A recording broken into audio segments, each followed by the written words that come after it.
విశ్వాసం ద్వారా నీతి అనే మన బైబిల్ స్టడీలో ఇది 12వ ప్రజెంటేషన్. ఈరోజు మన అంశము ప్రేమ ఒత్తిడి, ప్రెషర్ ఆఫ్ లవ్. ప్రార్థన చేసుకుని వాక్యాన్ని మనం కొనసాగించుకుందాం. ప్రేమ కలిగిన తండ్రి, మీ స్వభావంలోనికి మేము మార్చబడటానికి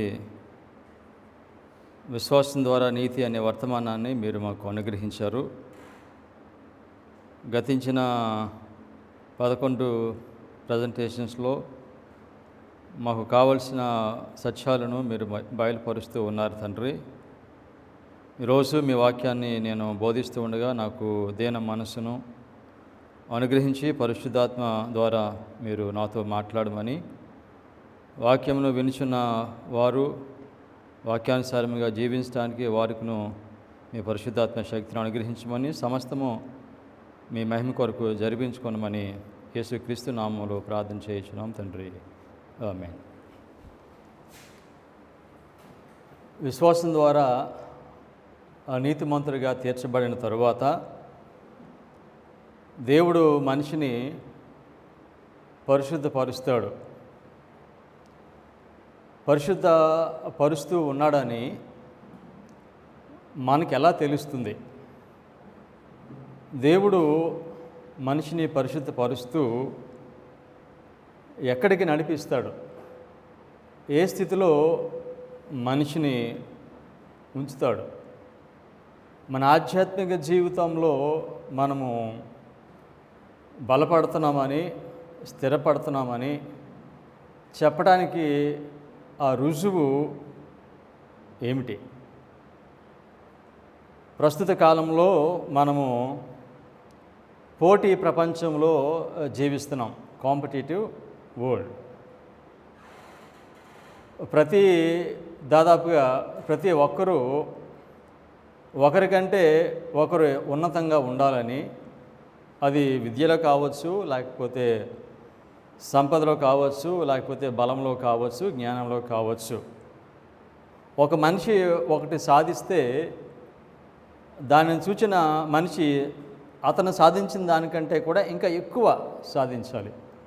ఒక మనిషి ఒక ఎత్తుకు ఎదిగితే అతనికి మించిన స్థాయిలో నేను ఉండాలి. ఒక మనిషి ఒక ఆట ఆడితే అతనికంటే నేను బాగా ఆడాలి. నేను ఇతనికంటే స్కూల్లో టాప్ ర్యాంక్లో ఉండాలి. అతనికంటే నాకు గొప్ప పేరు రావాలి. ఇది కాంపిటేటివ్ వరల్డ్. దాదాపుగా ఈ లోకము ఇలానే ఉంది. ఒకరికంటే ఒకరు ఇచ్చిగా ఉండాలి, గొప్పగా ఉండాలి అని లోకం తలుస్తుంది. అయితే యేసుక్రీస్తు వారు దీనిని ఖండిస్తున్నారు.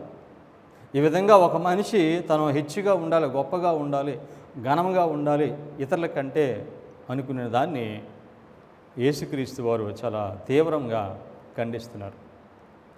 మార్క్స్ వార్త 9వ అధ్యాయము 35వ వాక్యం. అప్పుడు ఆయన కూర్చుండి 12 మందిని పిలిచి, ఎవడైనను మొదటి వాడై ఉండగోరిన ఎడల వాడందరిలో కడపటి వాడును, అందరికీ పరిచారకుడునై ఉండవలనని చెప్పి. ఎవరైతే మొదటి వారుగా ఉండాలనుకుంటున్నారో మీరు కడపటి వారుగా ఉండండి. ఎవరైతే తను మొదటివాడిగా ఉండాలనుకుంటున్నాడో వాడు అందరికీ పరిచారకుడిగా ఉండండి అని చెప్పాడు. అంటే దేవుని దృష్టిలో గొప్పవాడు ఎవరు అని అంటే తాను కడపటి వాడిగా ఉండాలనుకునేవాడు దేవుని దృష్టిలో గొప్పవాడు. పరిచర్య చేయించుకోవటం కన్నా ఇతరులకు పరిచర్య చేయాలి అనుకునేవాడు దేవుని దృష్టిలో గొప్పవాడు. కానీ ఈ లోకంలో ఈ పోటీతత్వం ఉంది. కానీ దేవుడు ప్రజలకు, లోకమునకు ఇచ్చే వర్తమానం ఏమిటంటే, మీరు కడపటి వారుగా ఉండటానికి ఆలోచన చేయండి. మీరు ఇతరులకు పరిచర్య చేయడానికి మీరు ఉండాలని చెప్పారు. లోకాసు వార్త 16:15 ఆయన మీరు మనుషుల ఎదుట నీతిమంతులని అనిపించుకునేవారు కానీ దేవుడు మీ హృదయములను ఎరుగును. మనుషులలో ఘనముగా ఎంచబడినది దేవుని దృష్టికి అసహ్యము. మనుషులు దేనినైతే ఘనముగా ఎంచుతున్నారో అది దేవుని దృష్టిలో, పరలోకం దృష్టిలో అది అసహ్యమైనది అని చెప్పారు. కనుక మనుషులు దేనిని గొప్పగా ఎంచుతున్నారో క్రైస్తవుడు దానిని గొప్పగా ఎంచకూడదండి. దేవునికి అది అసహ్యం అనేది ఈ లోకంలో అది ఉన్నతంగా ఎంచబడుతుంది, కానీ దేవుని దృష్టిలో అది అసహ్యము అని చెప్పాడు. అంటే ఏం చెప్తున్నారనంటే పోటీతత్వము ని యేసుక్రీస్తు వారు ఖండిస్తున్నారు. మత్తయి వార్త 25:23 5-7 వరకు. మనుషులకు కనబడు నిమిత్తము తమ పనులన్నీ చేయుదురు, తమ రక్ష రేకులు వెడల్పుగాను తమ చెంగులు పెద్దవిగాను చేయుదురు. విందులలో అగ్రస్థానములను, సమాజ మందిరములలో అగ్రపీఠములను, సంత వీధులలో వందనములను మనుషుల చేత బోధకులని పిలువబడుటయు కోరుదురు. ఏమన్నారు యేసుక్రీస్తు వారు? మీరు విందులలో అగ్రస్థానము కోరతారు, మందిరంలో అగ్రపీఠము కోరతారు, మనుషుల దగ్గర వందనాలు కోరతారు, బోధకులమని పిలువబడటానికి మీరు కోరతారు. ఇది వద్దు అని యేసుక్రీస్తు వారు అగ్ర స్థానాన్ని కోరుతున్నారు. ఇది వద్దని చెప్తున్నారు యేసుక్రీస్తు వారు. పోటీతత్వం వద్దని చెప్తున్నారు యేసుక్రీస్తు వారు. మనిషి ఘనత కొరకు చాలా పనులు చేస్తాడు, అతను పేరు సంపాదించుకోవటం కొరకు చాలా పనులు చేస్తాడు. కానీ ఇవన్నీ కూడా మనిషి యొక్క ఉద్దేశం ఏమిటంటే అతనికి ఘనత కావాలి, మనుషులు అభినందన కావాలి. ఈ లోకంలో మనుషులకి ఏం కావాలి? అభినందన కావాలి.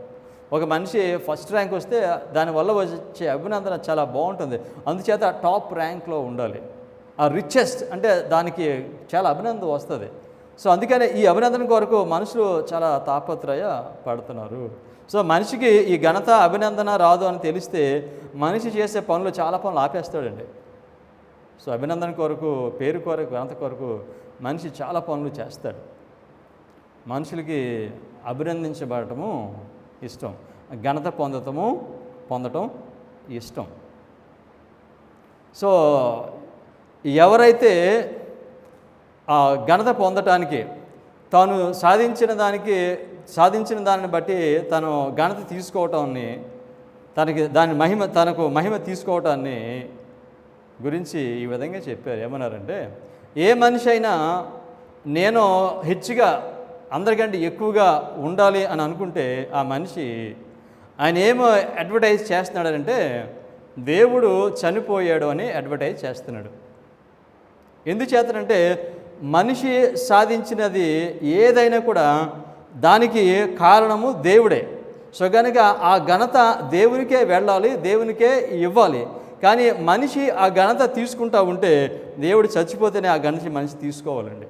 సో కనుక నేను నాకు ఘనత కావాలని కోరుకునే మనిషి అతను దేవుడు చనిపోయాడని ప్రకటిస్తున్నాడంట. సో కనుక మానవుడు సాధించిన ప్రతి దానికి కూడా ఆ ఘనత, ఆ పేరు, ఆ కీర్తి, ఆ మహిమ అంతా దేవునికి చెల్లాలి. కానీ ఈ పోటీ ఉన్న ఈ లోకంలో మనిషికి అభినందన కావాలి, దీని వెంబడి మనిషి వెళ్తున్నాడు. మత్తయి సువార్త 23:11 ఇలా చెప్పారు, తన్ను తాను హెచ్చించుకొనివాడు తగ్గింపబడును, తన్ను తాను తగ్గించుకొనివాడు హెచ్చింపబడును. ఇది క్రిస్టియన్ వరల్డ్, యేసుక్రీస్తు వారి యొక్క జీవితం ఇది. సో ఆయన బహుమానం ఇస్తున్నారు. సో ఈ పోటీ ఉన్న ఈ లోకంలో ఈ లోకం వైపు మీరు వెళ్ళొద్దు. సో కనుక మీరు హెచ్చించుకోవద్దు. ఎవరైతే హెచ్చించుకుంటారో వారు తగ్గించబడతారు, ఎవరైతే తగ్గించుకుంటారో వారు హెచ్చించబడతారు. ఈ లోకంలో మనిషి తనను తాను స్థిరపరచుకోవటం కొరకు, తన భవిష్యత్తును స్థిరపరచుకోవటం కొరకు ఆ కెరియర్ బిల్డింగ్ అనే మాట ఎక్కువగా వినిపిస్తుంది మనకి. ఈ కెరియర్ని బిల్డ్ చేసుకోవాలి మనం, భవిష్యత్తులో మనకి జీవించడానికి కావాల్సిన వాటన్నిటిని మనం ఏర్పాటు చేసుకోవాలి. దానిపైన మనిషి దృష్టి పెడతాడు, అది మంచిదే. కానీ ఒక మాట వినండి, ఇప్పుడు మీరు మనిషి తనను తాను స్థిరపరచుకోవడానికి భవిష్యత్తు గురించి ఆయన చాలా ప్రణాళికలు వేసి అతను స్థిరపడటానికి చాలా పనులు చేస్తాడు, అది మంచిదే. కానీ ఒక వాస్తవం ఏంటంటే, ఒక మనిషి తన కొరకు తాను చేసుకునే విషయంలో ఆ మనిషికి పరలోకపు బహుమానము ఉండదు. పరలోకంలో మనము మన కొరకే చేసేదానికి ఎటువంటి బహుమానము ఉండదు.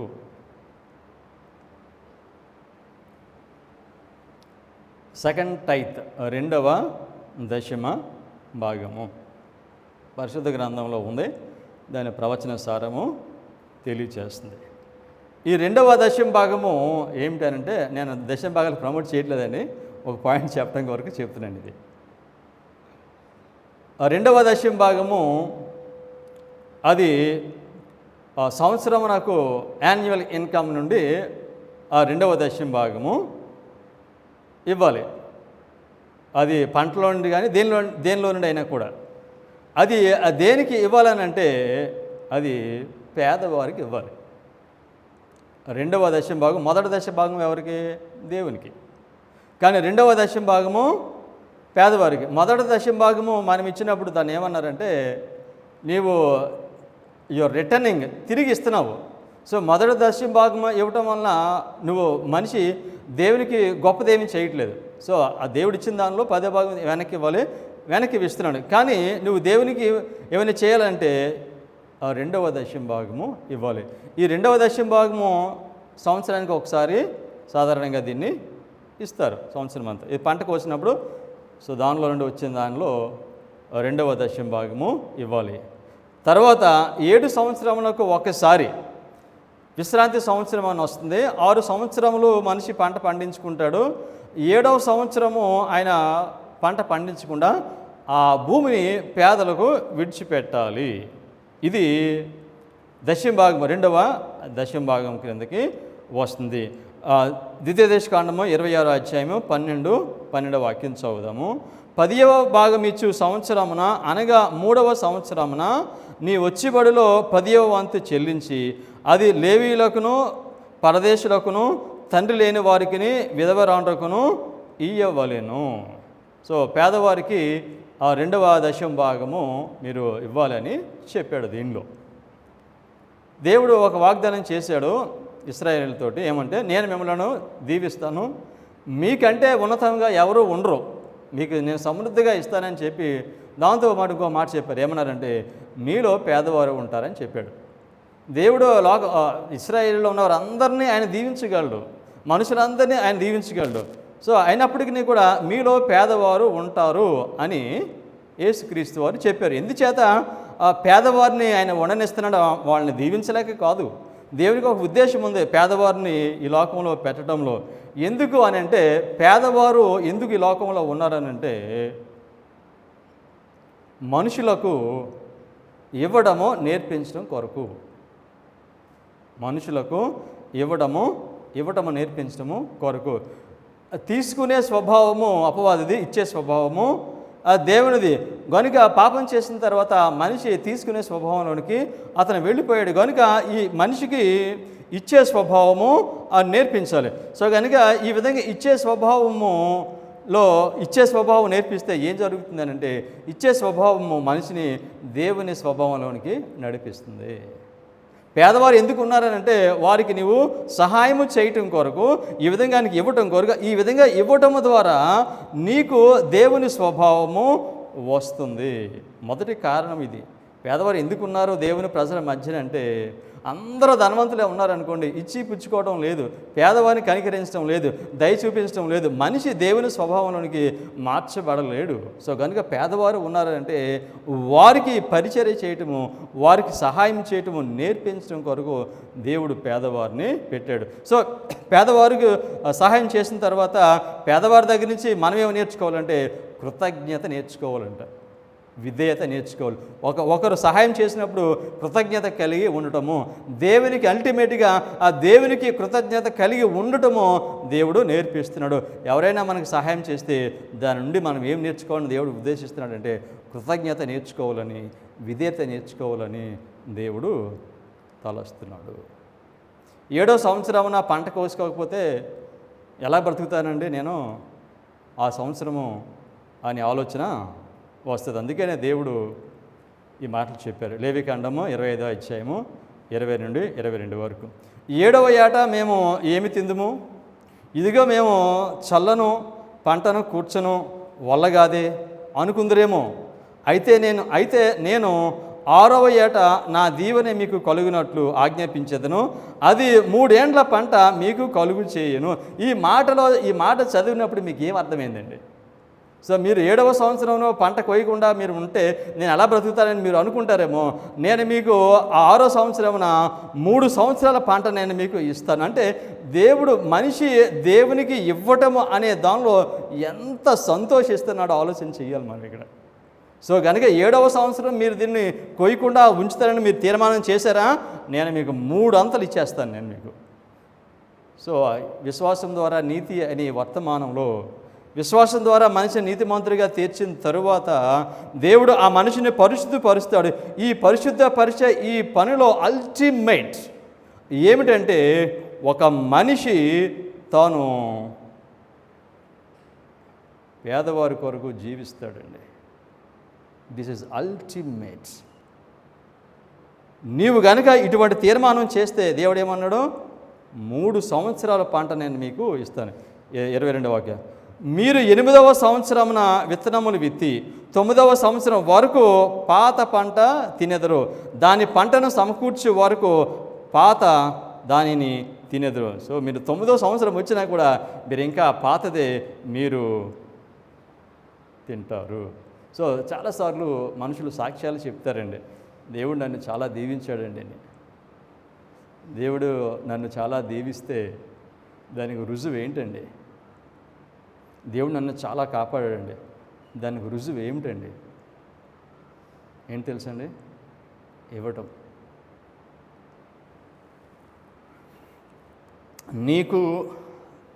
నీవు చేసుకున్న దానికి పరలోకపు బహుమానము ఉండదు.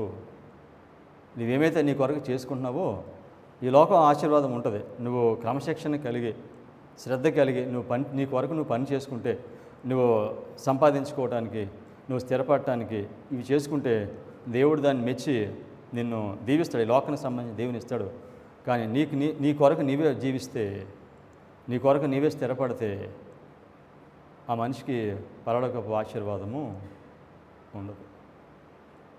సో మనకి ఏ ఆశీర్వాదం కావాలి?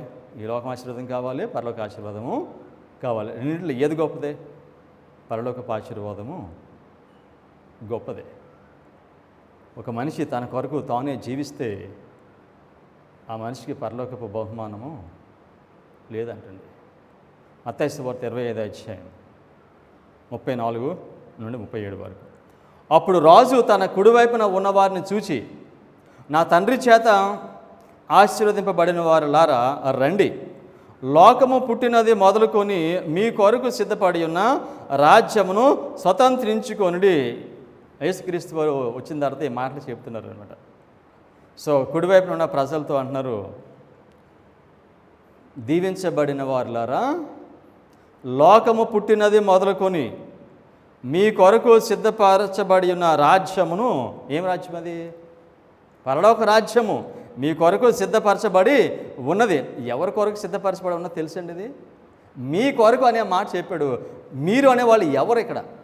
మీ కొరకు సిద్ధపరచబడిన రాజ్యమును స్వతంత్రించుకొనుడి. ఈ ఆధ్యాత్మిక జీవితంలో విశ్వాసం ద్వారా ఈ జీవితంలో అల్టిమేట్ గోల్ ఏమిటంటే దేవుని రాజ్యాన్ని సంపాదించుకోవటమే అల్టిమేట్ గోల్. సో దీనిలో అంటున్నాడు, మీరు రండి, వచ్చి దీన్ని మీరు స్వతంత్రించుకోండి అని చెప్పి తర్వాత వాళ్ళు ఎవరో చెప్తున్నాడు. 35వ వాక్యం. నేను ఆకలిగొంటిని, మీరు నాకు భోజనం పెట్టితిరి, దప్పిగొంటిని, నాకు దాహం ఇచ్చితిరి, పరదేశన ఇంటిని, నన్ను చేర్చుకుంటిరి, దిగంబరన ఇంటిని, నాకు బట్టలు ఇచ్చితిరి, రోగున ఇంటిని, నన్ను చూడవచ్చితిరి, సరసాల ఉంటిని, నా యొద్దకు వచ్చితిరని చెప్పాను. యేసుక్రీస్తు అన్నారు. సో ఇవన్నీ మీరు నాకు చేశారు, ఎందుచేత మీరు రాజ్యాన్ని స్వతంత్రించుకోమని వారికి చెప్తున్నాడంటే, నేను ఆకలిగా ఉంటే నాకు ఆహారం పెట్టారు, దాహంగా ఉంటే నీళ్ళు ఇచ్చారు, సరసాల్లో ఉంటే నన్ను దర్శించారు, నాకు వస్త్రాలు లేకపోతే వస్త్రం ఇచ్చారు, అందుచేత మీరు రాజ్యాన్ని స్వతంత్రించుకోండి. Ultimate Christianity. జీవించడం, ఇతరుల కొరకు జీవించడం, ప్రాముఖ్యంగా పేదవారి కొరకు సహాయం చేయడం వారికి అని అన్నారు. 40 వాక్యంలో 25-40. అందుకు రాజు, మిక్కిలి అల్పులైన ఈ నా సహోదరులలో ఒకనికి మీరు చేసితిరి కనుక నాకు చేసితిరని నిశ్చయముగా మీతో చెప్పుచున్నానని వారితో అనేను. మిక్కిలి అల్పునైన ఈ నా సహోదరులు, ఎవరైతే మీ దగ్గర పేదవారు ఉన్నారో, మీ అవసరము కలిగిన ప్రజలు ఉన్నారో వారికి మీరు చేశారు కనుక, మీరు ఎవరికి చేశారు? మీరు నాకు చేశారు. అంటే ఒక పేదవానికి, అవసరంలో ఉన్న మనిషికి నీవు పరిచర్య చేస్తే, నువ్వు సహాయం చేస్తే, యేసుక్రీస్తు వారు ఆయన తనకు చేసినట్లుగా దానిని ఆయన భావిస్తున్నారు. నీవు యేసుక్రీస్తు వారిని తాకాలనంటే, పేదవాడి యొక్క అవసరాన్ని తీరిస్తే నువ్వు యేసుక్రీస్తు వారిని తాకినట్టే. చాలామంది అనుకోండి, యేసుక్రీస్తు వారిని తాకాలని, ముట్టుకోవాలని. నువ్వు స్పిరిచువల్గా యేసుక్రీస్తు వారిని ఆధ్యాత్మికంగా తాకాలంటే నువ్వు ఈరోజే తాకొచ్చాయండి. ఎవరు అవసరతలో ఉన్నారో, పేదవారు ఉన్నారో, ఎక్కడ ఉన్నారో వారికి సహాయం చేయటం ద్వారా నువ్వు ఎవరిని తాకుతున్నావు? యేసుక్రీస్తు వారిని తాకుతున్నావు. రాజు ఏమన్నాడు? యేసుక్రీస్తు వారు ఆశీర్వదించబడిన వారులారా, ఎందుకన్నారా మాట? ఇతరులకు వీళ్ళ దీవెనకరంగా ఉన్నాడు. ఈ ఆధ్యాత్మిక జీవితంలో, విశ్వాసం ద్వారా నీతిలో ఆఖరికి ఏం జరుగుతుందంటే, మానవుడు తన కొరకు తాను జీవించడం, దాన్ని పాజ్ చేస్తాడు, ఆపుతాడు. అతను ఇతరులకు దీవెనకరంగా ఉంటాడండి, దీవెనిగా మారుతాడు అతను. సో కుడివైపు ఉన్న వారితో యేసుక్రీస్తు వారు ఈ మాటలు చెప్పారు. ఎందుకు చెప్పారు? వాళ్ళు ఏం చేశారు? వాళ్ళు ఆయనకు ఆహారం పెట్టారంట, నీళ్ళు ఇచ్చారంట, వస్త్రం ఇచ్చారు. యేసుక్రీస్తు వారికి ఇచ్చారా? ఇవ్వలేదండి, పేదవారికి ఇచ్చారు. ఇది ఎంత ప్రాముఖ్యం క్రైస్తవ జీవితంలో. మరి కుడివైపున ఉన్న వారితో ఈ మాటలు చెప్పారు. మరి ఎడమవైపు ఉన్న వారితో ఏం మాటలు చెప్పారు? ఆయన ఇద్దరు ఉన్నారు ఇక్కడ, కుడివైపు ఉన్నారు, ఎడమవైపు ఉన్నారు. వారి సంగతి ఏమిటి? మత్తయి సువార్త 25:41-43 వరకు.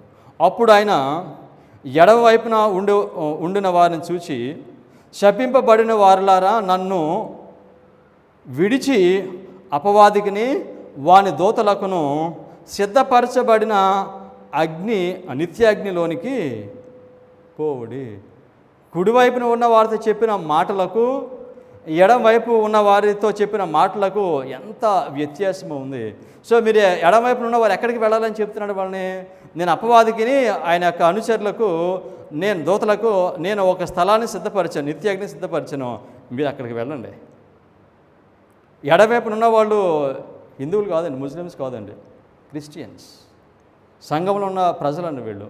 యేసుక్రీస్తు వారితో చెప్తున్న మాటలో వాళ్ళు ఏమన్నారంటే, శపించబడిన వారులారా అనే మాట చెప్పాడు. అంటే ఈ ఎడం వైపున ఉన్న ప్రజలు ఎవరో? ఎందుచేత మీరు శపింపబడిన వారులారా అన్నారు? ఒకళ్ళేంటో దీవించబడిన వారులారా అని చెప్పారు, వీళ్ళతోనేంటో శపించబడిన వారులారా అని చెప్పాడు. 42వ వాక్యము, నేను ఆకలి కొంటిని, మీరు నాకు భోజనం పెట్టలేదు, దప్పిగొంటిని, మీరు నాకు దాహము ఇయ్యలేదు, పరదేశినై ఉంటిని, మీరు నన్ను చేర్చుకోలేదు, దిగంబరనై ఉంటిని, మీరు నాకు బట్టలు ఇయ్యలేదు, రోగినై చెరసాల్లో ఉంటిని, మీరు నన్ను చూడలేదని చెప్పాను. సో కనుక నీ వద్ద నీ వినికిడిలో చాలామంది ప్రజలు ఉన్నారు, ఈ విధంగా నీ అవసరత కలిగిన వారు, పేదవారు ఉన్నారు. అయితే వారి దగ్గరికి వెళ్ళి నువ్వు సహాయం చేయలేదు, వారిని చూసావు. కానీ అంటే ఈ ఎడమవైపున్న ప్రజలు ఎవరంటే, వారి కొరకు వారు జీవించిన వారు, స్వార్థంగా ఉన్న ప్రజలు, సహాయం చేయవలసి వచ్చినప్పుడు సాకులు చెప్పే ప్రజలు. మన టాపిక్ ఏంటి? ప్రెషర్ ఆఫ్ లవ్, ప్రేమ ఒత్తిడి. పేదవారి మీద కనికరం చూపిన వారిని రాజ్యాన్ని స్వతంత్రించుకోండి అని చెప్పాడు. వారికి భిన్నంగా ఉన్నవారికి ఆయన వేరే మాట చెప్పారు. క్రైస్తవ జీవితం ఏమిటో అనేది మన పరిశుద్ధ గ్రంథము ప్రవచన సారంలో తెలియచేస్తుంది. ప్రవచన సారం నుండి కొన్ని స్టేట్మెంట్స్ మనం చదువుదాం. ఇవన్నీ తెలుగులోనే ఉన్నాయి. Desire of ages, page 523. దేవుని ప్రతినిధులుగా పేదవారికి మరియు శ్రమలో ఉన్నవారికి సహాయం చేయడానికి దేవుడు మనుషులకు ధనము, ప్రతిభలు మరియు అవకాశాలు ఇస్తాడు. దేవుడు ఇచ్చిన వాటిని ఆయన సూచించినట్లుగా ఉపయోగించేవారు క్రీస్తుతో జతపనివారు అవుతారు. వారు క్రీస్తు కొరకు ఆత్మలను సంపాదిస్తారు. దేవుని ప్రతినిధులుగా ఉండటము అంటే పేదవారికి, శ్రమలో ఉన్నవారికి సహాయము చేయటము. ఈ విధంగా పేదవారికి, శ్రమలో ఉన్నవారికి సహాయం చేయటం కొరకు దేవుడు మనుషులకు ధనాన్ని ఇస్తాడు, ప్రతిభలు ఇస్తాడు. దాంతోపాటు ఇంకేమి ఇస్తాడంట? అవకాశం కూడా ఇస్తాడంట. పేదవారు ఉంటే వారికి సహాయం చేసే అవకాశాన్ని కూడా దేవుడు వాళ్ళకి ఇస్తారు. దేవుడు మానవునికి ఇచ్చిన ఈ ధనము, ఈ ప్రతిభలు, ఈ తలాంతులు వీటన్నిటినీ కూడా ఎలా ఉపయోగించాలి? ఆయన సూచించినట్లుగా ఉపయోగించేవారు. అంటే దేవుడు మనిషికి ధనాన్ని ఇచ్చిన తర్వాత, తలాంతులు ఇచ్చిన తర్వాత వాటిని ఏ విధంగా ఉపయోగించాలో దేవుడు చెప్తున్నాడు. ఆ విధంగా దేవుడు చెప్పిన ప్రకారంగా వారు వాటిని ఉపయోగిస్తే అప్పుడు వారు ఏమవుతారని చెప్పాడు? క్రీస్తుతో జత పనివారు అవుతారు. సో క్రైస్తవ జీవితంలో మానవుడు క్రీస్తుతో జత పనివాడు అవ్వాలి. సో ఎంతకాలము మనము యేసుక్రీస్తు వారికి దూరంగా ఉంటామో, ఎప్పుడు మరి యేసుక్రీస్తు వారితో కలిసి మనం పనిచేస్తామో, ఈ లోకంలో యేసుక్రీస్తు వారి యొక్క పరిచర్య అంతా కూడా ఆయన ఎవరికి చేశారు? సో కనుక ఈ విధంగా మనిషి దేవుడు ఆయనకి ఇచ్చిన సంపాదన ఏదైనా కూడా ఆ దేవుడు సూచిస్తున్నాడు. ఇచ్చిన తర్వాత దీన్ని నువ్వు ఏ విధంగా ఉపయోగించాలో ఆ విధంగా ఉపయోగిస్తే ఆ మనిషి దేవునితో జత పనివాడు అవుతాడు. అంటే దేవునితో జత పనివాడు అవుతాడనంటే ఇంతకంటే ఆధిక్యత, గొప్ప విషయము ఏముంది? తర్వాత అన్నాడు, వారు క్రీస్తు కొరకు ఆత్మలను సంపాదిస్తారు. ఒక మనిషి, రక్షించబడిన మనిషి పరలోకానికి వెళ్తే ఆయన తల మీద కిరీటం ఉంటుంది. ఆ కిరీటం పైన నక్షత్రాలు ఉంటాయి. నక్షత్రాలు లేని కిరీటం ఉండదంటే పరలోకంలో. నువ్వు పరలోకానికి వెళ్ళిన తర్వాత దేవుడు కిరీటం ఇస్తాడు. ఆ కిరీటం పైన నక్షత్రాలు ఉంటాయి. నువ్వు ఎంతమందిని రక్షిస్తే అంతమంది, నీ వలన ఎంతమంది దేవుని దగ్గరికి ఆత్మలు వస్తారో వారందరి సంఖ్య నీ కిరీటం పైన ఉంటుంది. అందుచేత పరలోకానికి వెళ్ళిన మనిషి ఆ కిరీటం ఇస్తే ఆ కిరీటం పైన నక్షత్రాలు లేని వారు ఎవ్వరూ ఉండరంట. సో ఎందుకు చేస్తారంటే వారు దేవుని కొరకు ఆత్మలను సంపాదిస్తారు. దేవుని కొరకు ఆత్మలను సంపాదించడంలో ప్రథమమైనది ఏమిటనంటే యేసుక్రీస్తు వారు చెప్పిన మాటలండి. వారెవరు? దేవుడు మనిషికి ఇచ్చిన ఈ తలాంతులు ఇదన్నిటిని కూడా ఎలా ఉపయోగించాలో చెప్తున్నాడు. ఆ విధంగా ఉపయోగిస్తే నువ్వు దేవునితో జతపని వారు అవుతావు. తర్వాత అన్నాడు, నువ్వు దేవునికి ప్రతినిధులుగా ఉంటావు. రిప్రజెంటేటివ్ అంటే యేసుక్రీస్తుని పోలి జీవించేవాడు. తర్వాత అతను ఆత్మలను సంపాదిస్తాడు. ధనవంతుడు యేసుక్రీస్తు దగ్గరికి వచ్చి అతను ధనవంతుడు యేసుక్రీస్తు వారి దగ్గరికి వచ్చి రావడానికి కారణం ఏంటంటే ప్రవచనం సారం ద్వారా యేసుక్రీస్తు దేవుడు చెప్తున్నాడు. ఎందుకు వచ్చాడంటే ఈ ధనవంతుడు, ఆయనకి చాలా ధనం ఉంది, కానీ మనసులో ఏదో కొదువుగా ఉంది. ఆయనకి కొంచెం అసంతృప్తిగా ఉంది, ఆ సంతోషం లేదు. ఏంటో ఈ కొదువ అనే దానికి అర్థం కావట్లేదు. చాలా ధనం ఉంది. అందుచేత యేసుక్రీస్తు వారి యొద్దకు ఆయన వచ్చాడు. సో కనుక యేసుక్రీస్తు వారు తెలుసు ఈయనకి మనసులో, హృదయంలో కొంచెం కొరత ఉంది, అతనికి కొంచెం గందరగోళం ఉంది. సో కనుక అది పోవాలంటే ఏం చేస్తే పోతుందో తెలుసు. అందుకని యేసుక్రీస్తు వారు ఏమన్నారు? నీకున్నదంతా కూడా పేదవారికి అమ్మి నువ్వు ఇచ్చేయమని చెప్పాడు. ఇచ్చేసి పేదవాళ్ళకి ఇచ్చేయమనంటే ఆ మనిషి ఆయన ఏ విధంగా వెళ్ళాడు? తిరిగి సంతోషంగా వెళ్ళాడు, వ్యసన పడుతూ వెళ్ళాడు. ఒక మాట వినంటే, ఒకవేళ యేసుక్రీస్తు వారు చెప్పినట్లుగా కనుక ఆయన ఆస్తిని అమ్మేసి ఇవ్వడానికి ఆయన సిద్ధపడితే కనుక తిరిగి ఆయన సంతోషంతో వెళ్ళేవాడు, వ్యసన పడుతూ వెళ్ళేవాడు కాదు. అంటే దేవుడు చెప్పింది మనిషి చేస్తే అతను వ్యసనము నుండి అతను బయటికి వస్తాడు, బాధ నుంచి బయటికి వస్తాడు. సో ఈ మాట చెప్పినప్పుడు ఆయన వ్యసన పడి వెళ్ళిపోయాడు. నేను చెప్తాను, అతను కనుక యేసుక్రీస్తు వారి మాట అంగీకరించి ఉంటే కనుక ఆయన చాలా సంతోషంతో తిరిగి వెళ్ళేవాడు. ఇంకొక మాట మనం జ్ఞాపకం చేసుకోవాలి, అతను వ్యసనపడి వెళ్ళాడు. ఎప్పుడైతే మనిషి దేవుడు చెప్పిన మాట చేయలేదో అతని వ్యసనము ఇంకా ఎక్కువైపోద్దండి, బాధ ఇంకా ఎక్కువ అయిపోద్ది.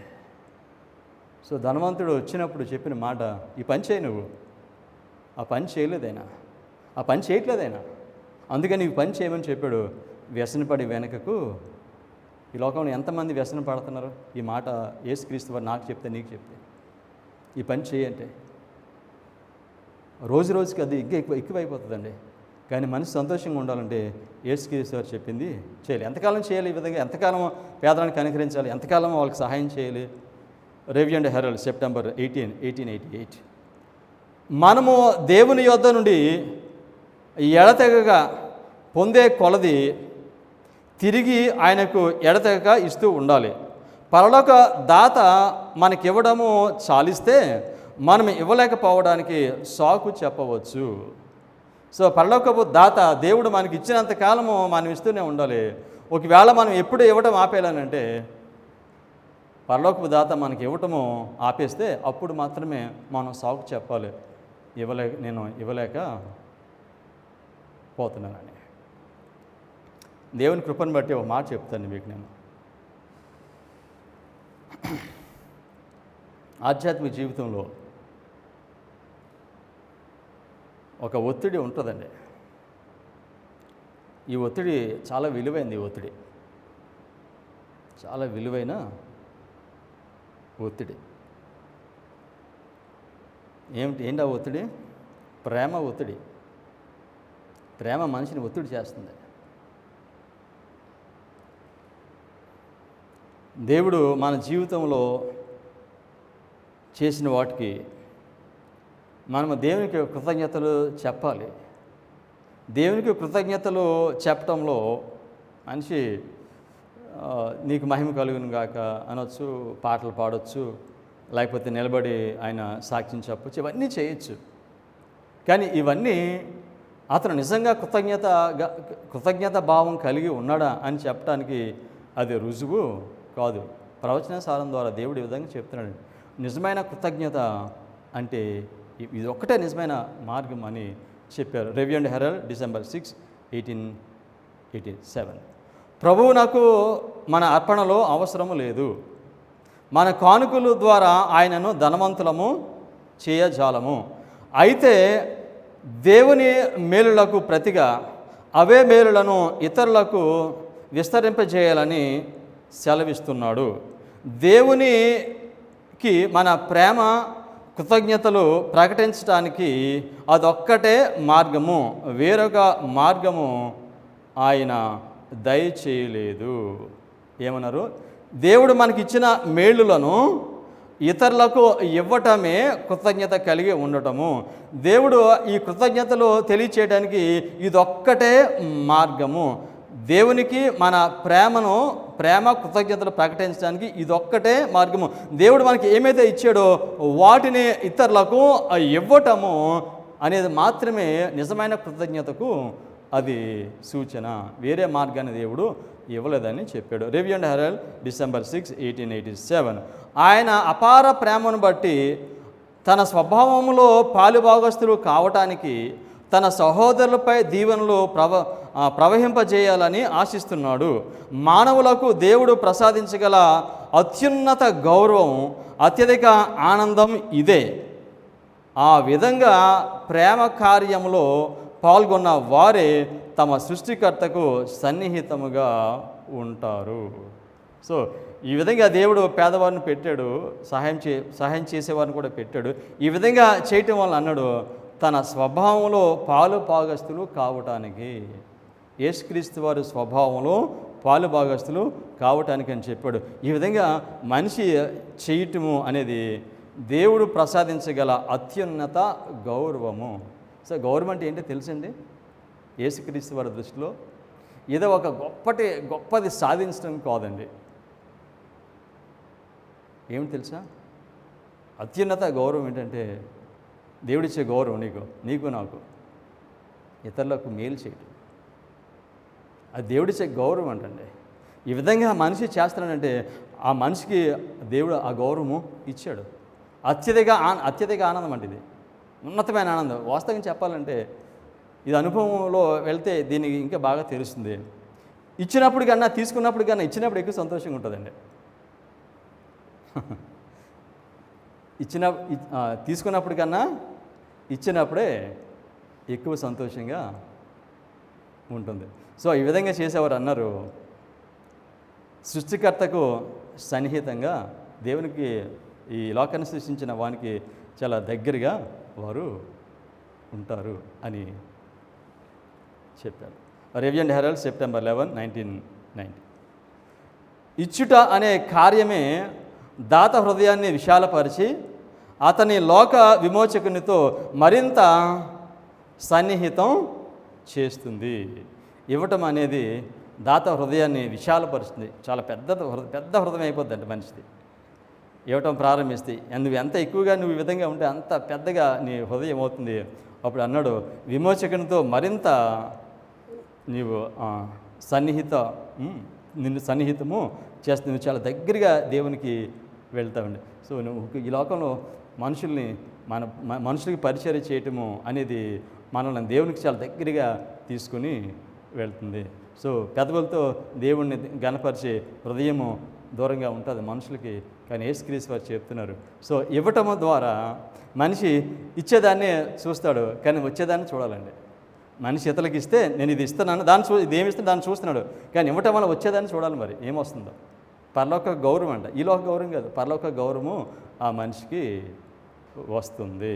సో కొన్నిసార్లు నేను ఇస్తే నేను పేదవాడిని అవుతానేమో అనే ఆలోచన వస్తుంది, నాకు ఉండదేమో అనే ఆలోచన వస్తుంది. సో కనుక ఇటువంటి ఆలోచన వచ్చినప్పుడు భవిష్యత్తులో నాకు ఎలాగా నా పరిస్థితి ఏంటి, నన్ను ఎవరు చూస్తారు అనే ఆలోచన వచ్చి చాలాసార్లు సహాయం చేసే మనిషి తను ఆగిపోతాడు కొన్నిసార్లు. కానీ యేసుగిరి సార్ చెప్పినప్పుడు ఎంత మంచి మాట చెప్పారండి ఆయన. Historical sketches of the foreign universities of the SDA page 293. సేవలో పెట్టుబడి పెట్టినందువల్ల కొందరు బేదలైతే మాత్రమేమి, నువ్వు సేవలో నువ్వు పెట్టుబడి పెడితే, నువ్వు సహాయం చేస్తే నువ్వు పేదవాడివైతే ఏంటి నష్టం నీకు అని చెప్పిన మాట. సేవలో పెట్టుబడి పెట్టినందువల్ల కొందరు బేదలైతే మాత్రమేమి, మీ పరలోకపు క్రీస్తు బేదవాడు అయ్యాడు, నీ కొరకు నా కొరకు యేసు క్రీస్తు వారు ఆయన పేదవాడు అయ్యాడండి. సో నేను సహాయం చేయడం నేను పేదవాడు అవుతాను నేను ఆలోచన చేస్తున్నానని అంటే, యేసు క్రీస్తు వారు పరలోకాన్ని విడిచిపెట్టి సమస్తాన్ని విడిచిపెట్టి ఇల్లు లేదు, ఆహారం లేదు, ఏమీ లేవు, కటిక బీదవాడికి లోకంలో జీవించాడు. సర్వలోకాన్ని సృష్టించిన మనిషి ఆయన ఇంత బీదవాడు అయిపోతే నువ్వు ఇతరులకు సహాయం చేసి నువ్వు బీదవాడైతే ఏంటి అసలు? తర్వాత అంటారు, మీ కొరకు క్రీస్తు బీదవాడు అయ్యాడు, అయితే మీరు పరలోకంలో మీ కొరకు అక్షయధనము శాశ్వత సంపద సమకూర్చుకుంటున్నారు. బ్యాంకుల్లో వేసినప్పటికన్నా ఇళ్లపై స్థలాలపై పెట్టిన దానికన్నా సురక్షితంగా మీ ధనము ఉంటుంది. మీరు ఈ విధంగా సహాయము చేస్తే మీ ధనము బ్యాంకుల్లో వేసిన దానికన్నా, గృహాలు కట్టిన దానికన్నా మీ ధనము క్షేమంగా సురక్షితంగా ఉంటుంది. సో కనుక మన ధనము మీ ధనము క్షేమంగా సురక్షితంగా ఉండాలని అంటే దానిని ఎక్కడ పెట్టాలండి? ఇది విశ్వాసం ద్వారా నీతి అనే వర్తమానము క్రైస్తవ సంఘం నాకు బోధించే పాఠము. స్వార్థము ఎలా పోతుంది? స్వార్థము అనేది అసలు మొత్తం అన్ని పాపములకు ఇదే కారణం, స్వార్థమే కారణం. స్వార్థం పోవడానికి దేవుడు ఒక మార్గాన్ని పెట్టాడండి. సో కనుక ఈ మార్గం ద్వారానే తప్ప ఇంక వేరే మార్గంలో స్వార్థము పోదు. సో ఏ విధంగా ఈ స్వార్థం పోతుందో చెప్తున్నాడు దేవుడు. ఎలా పోతుందో తెలుసండి? Review and herald September 28, 1911. స్వార్థం సమస్త భక్తిని నశింపజేస్తుంది. కేవలము మనము దేవుని ఎడల మానవుని ఎడల ప్రేమను కనుపరచడం ద్వారానే దానిని జయించగలము. ఏ ఒక్క స్వార్థపరుని పరలోక గౌన్లోనికి అనుమతించడు. పరలోక గౌన్లోనికి అనుమతి లేదండి ఆయనకి. ఎవరికి? స్వార్థం కలిగిన మనిషికి పరలోక గవినికి అవకాశం లేదు. సో కనుక స్వార్థము సమస్త భక్తిని నశింపజేస్తుంది. ఆధ్యాత్మిక జీవితంలో మనిషి తారస్థాయికి వెళ్ళటం అనంటే స్వార్థాన్ని పూర్తిగా జయించటం అండి. ఈ స్వార్థం ఏం చేస్తుందంటే సమస్త భక్తిని నాశనం చేసేస్తుంది. సో ఈ విధంగా ఈ స్వార్థాన్ని జయించాలనంటే, ఈ స్వార్థాన్ని నువ్వు నశింప చేయాలంటే దానికి దేవుడు పెట్టిన మార్గం ఏమిటంటే, నువ్వు మానవులకు పేదవారికి నువ్వేం చేయగలవు దానిని చేయటమే. సో ఏ ఒక్కరు కూడా పరలోక గమనంలో వారు ప్రవేశించరు అని ప్రవచన సారం ద్వారా దేవుడు మనకి చాలా స్పష్టంగా మనతో మనుషులతో మాట్లాడుతున్నారు. ఇచ్చే స్తోమత ఉంది, పొందే మనిషి ఉన్నాడు. నీ విశ్వాసం నాకు పరీక్ష. ఇచ్చే స్తోమత ఉంది, పొందే మనిషి ఉన్నాడు. అలాని బట్టి ఒక మాట అన్నారు, ఏమన్నా తెలుసండి? మనిషికి చాలా కోరికలు ఉంటాయి. నీ కోరికలు నువ్వు సమాధి చేయాలంట. ఎలా సమాధి చేయాలని చెప్పా తెలుసా? మీ కోరికలు ఇతరుల అవసరాలు తీర్చడంలో సమాధి అయిపోవాలని చెప్పారు. మీ డిజైర్స్, మీ కోరికలు ఇతరుల అవసరాలు తీర్చడంలో అవి సమాధి అయిపోవాలి అని చెప్పన్నారు. అదే నిత్య జీవం. అదే నిత్య జీవం. నీ అవసరాలు, నీ కోరికలు అవన్నీ కూడా ఇతరులకు అవసరాలు తీర్చడంలో అవి సమాధి అయిపోవటమే అదే నిత్య జీవము అని చెప్పారు. దేవుని రాజ్యం నుండి, పరలోకం నుండి ఒక ఒత్తిడి వస్తుందండి. దేవుని ప్రజలకు పరలోకపు సింహాసనం నుండి ఒక ఒత్తిడి వస్తుంది. ఆ ఒత్తిడి ఏంటంటే ప్రెషర్ ఆఫ్ లవ్, ప్రేమ ఒత్తిడి. ఆ ఒత్తిడి ఏమిటంటే నీవు పేదవారికి సహాయం చేయి. ఈ హృదయాన్ని దేవుడు కదిలిస్తూ ఉంటాడు. అవసరాలు ఉన్నవారికి నువ్వు సహాయము చేయి. ఈ ఒత్తిడి విశ్వాసం ద్వారా నీతిగా తీర్చబడిన మనిషికి ఉంటుందండి. ఈ ఒత్తిడి ఏంటి తెలుసా? ఒక మనిషి ఉన్నాడు, అతని అవసరాలు తీర్చడానికి నీ దగ్గర స్తోమత లేదు, కానీ విశ్వాసం ద్వారా నీతి అనే ఈ వర్తమానం యొక్క సారాంశము, ఈ వర్తమానము నిన్ను బాగా ఆవరించింది. కానీ అవసరం ఉన్న మనిషికి సహాయం చేయడానికి నీకు స్తోమత లేదు. నువ్వు ఒత్తిడి గురైపోతూ ఉంటావు. ఆ మనిషికి నేను సహాయం చేయలేకపోతున్నాను, ఏ విధంగా నేను సహాయం చేయాలి? Pressure of love. ఆ ప్రెషర్ ఉందా?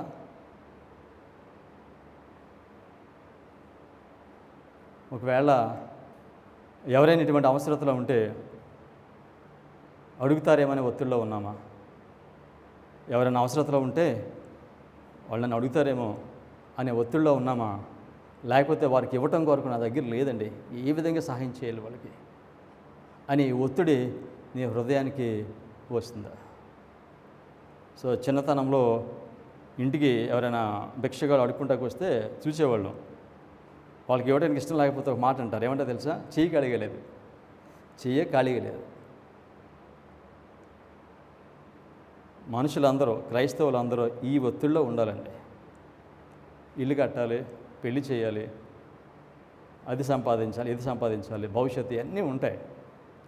ఇవన్నీ వీటన్నిటి ఒత్తిడిలో కాకుండా ఈ ఒత్తిడిలో ఉండాలి, ప్రేమ ఒత్తిడిలో ఉండాలి.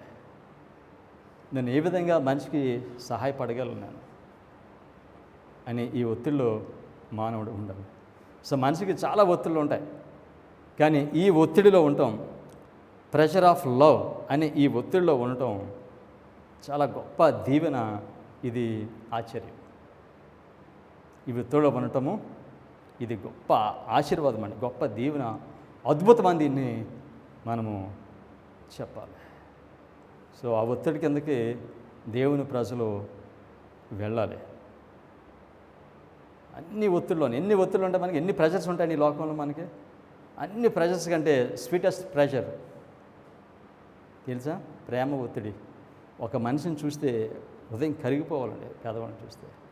క్రైస్తవ జీవితము యొక్క సారాంశము ఇదే. ఈ ఒత్తిడిలో మనిషి లేకపోతే అదేంటి తెలుసా అండి? అది శాపం అండి. అందుకని అన్నాడు, శపించబడిన వాళ్ళారా, మీకు ఏర్పాటు చేసిన అగ్ని నిత్యాగ్నిలోకి మీరు శపించబడిన వాళ్ళారా. వారు ఆ ఒత్తిడిలో లేరండి, కానీ కుడివైపున ఉన్నవారు మాత్రము అటువంటి ఒత్తిడిలో వారు ఉన్నారు. అందుచేతనే వారిని దీవించబడిన వారులారా, మీ కొరకు సిద్ధపడి ఉన్న ఈ రాజ్యమును మీరు స్వతంత్రించుకోండి. నేను ఒక ప్రశ్న అడుగుతాను, ఈ ప్రశ్నతో ముగిస్తాను నేను. మీరు కుడివైపున ఉన్నారా, ఎడమవైపున ఉన్నారా? మీరు కుడివైపున ఉన్నారా, ఎడమవైపును ఉన్నారా? మీరు కుడివైపున ఉన్నా, ఎడమవైపున ఉన్నా మీరు చెప్పనవసరం లేదండి, మీరు కుడివైపు ఉన్నారు, ఎడమవైపు ఉన్నారు. ఈ సమయానికే మనము కుడివైపున ఉండాలి. ఒకవేళ కుడివైపున లేకపోతే ఎడమవైపు రావడానికి చాలా సమయం పడుద్ది. కుడివైపు నుండి ఎడమవైపు రావటానికి చాలా కృషి చేయాలండి. ఇప్పటికే కనుక కుడివైపు మనం లేకపోతే దేవుడు పిలుస్తున్నాడు, ఎడవైపు ఉన్న వాళ్ళు కుడివైపుకి రమ్మని కృషి చేయాలి. కుడివైపుకి వచ్చినప్పుడే దీవించబడిన వాళ్ళారా మీ కొరకు సిద్ధపరచబడి ఉన్న ఆ రాజ్యమును స్వతంత్రించుకోండి. ఎడవైపున ఉండి ఆ రాజ్యమును మనుషులు స్వతంత్రించుకోలేరండి. కుడివైపుకి రావాలి. దేవుడు పిలుస్తున్నాడు. ప్రార్థన చేసుకున్నాం.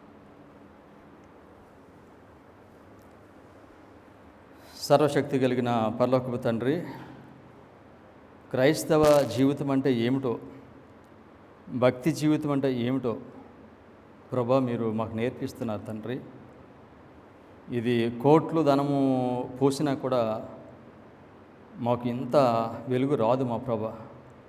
మీ ఉచితమైన కృపను బట్టి మిమ్మల్ని అంగీకరించిన మనుషులు ఏ విధంగా జీవించాలి, వారి విశ్వాస జీవితము వారిని ఎక్కడెక్కడ నడిపించాలి అనే వాటిని చాలా స్పష్టంగా మీరు మాకు బయలుపరుస్తున్నారు తండ్రి. మేము మా ఆధ్యాత్మిక జీవితంలో ఒకవేళ ఎడమవైపున ఉంటే మేము కఠోర శ్రమ చేయవలసి ఉన్నది మా ప్రభువా.